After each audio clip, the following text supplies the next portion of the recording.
They would empty the chamber pot, change the rushes, and fill her wash basin.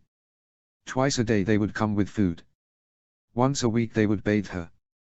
They gave her 2 dresses which were rotated at the time of her weekly bath, taken for washing, and returned the next week.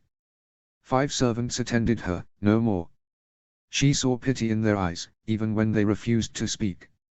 She knew that they would have offered her some comfort if they had been allowed. The one woman would brush out her hair daily, gently, as though she were a daughter. A few times they had snuck in treats for her. They allowed her to write a journal and said nothing of her scratches on the wall to mark the passage of days. So that day, after months of unchanging routine, it was strange to have a new face enter the room. She was well dressed, a lady, with bright green eyes and pale brown hair. She was likely not yet 20 years old. "I'm so sorry that you have been alone for so long. We needed to ensure your safety and our own. I trust that you have been treated well." She stared blankly at the woman for a while, confused that she talked to her. "No one has spoken to me for months. I am sorry, truly, I know that this must have been difficult. Am I to be freed then?" She pursed her lips. "No, sweeterling, but I am taking you to my brother, my husband, and his brother so that we may tell you your future." The captive stood, pushing aside the chair on which she had been seated. "I'm ready. Follow me." She walked behind the woman, leaving the room which had been her prison for months. She had never seen the rest of the tower, having been brought there with a cloth over her head. They walked a short distance to a spiral stairway, leading down the tower. At the bottom, they passed through 2 rooms until they entered a small drawing room. 3 men were in the room, one seated behind a desk, one near him on a settee, and the third standing behind the man at the desk. The 2 seated men were similar in appearance with wavy brown hair, close-cropped beards, and warm brown eyes. The woman seated herself beside the man upon the settee. A servant closed the door behind them. "Please, take a seat," the man behind the desk said. Seeing no other choice, she walked to the chair in front of the desk and sat. He seemed familiar to her, but she did not know why. "I must apologize for your treatment over the past months. We have been very busy ensuring that we can keep your existence a secret." He looked to his hands which lay upon the desk.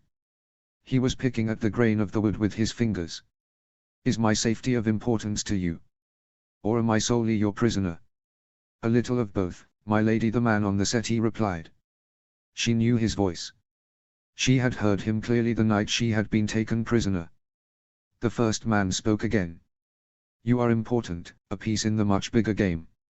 Our father wanted you to be secured for our side, and to do so we claimed that you were dead. My brother's task was to bring you to safety while mine was to prepare a place for you. If we had been able to do so without deception, you would have been much freer." The woman looked to her, smiling gently. "As it is, we have arranged for you to have a small team of servants. A scepter and a maester will be found to join you here. We 4 shall all visit from time to time." "Who are you? Why hold me as a prisoner?" The man behind the desk was the one to speak up. "My name is Willers Tyrell, I am the heir to Highgarden.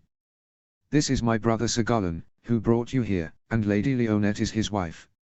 Her brother, Lord Brian Fossoe, stands behind me. We are close to Highgarden, in a small keep which is owned by my family. As for why we are holding you prisoner, surely you understand the nature of politics.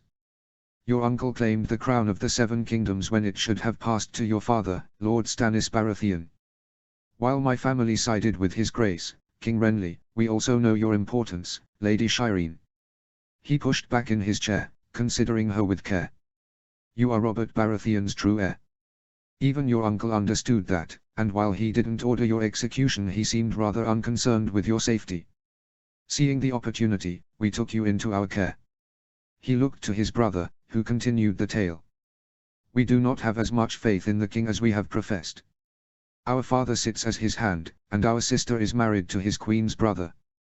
Should your uncle fail to produce an heir, or should he falter as a king, we could produce you as a rallying point. Your grayscale scars are proof enough of who you are. We even think that the queen might be swayed into betraying the king, should the need arise." Willers spoke up again. "Should that time arise, and after you have reached womanhood, you will become my wife." She swallowed hard, shocked. And should that time not come? The four looked between one another in silence, none of them wanting to speak what Shireen Baratheon already suspected. It was Lord Brian Fossoe who spoke up. "No one believes that you are alive, my lady. If you are not needed in our gambits, then you shall meet your end." "The end?"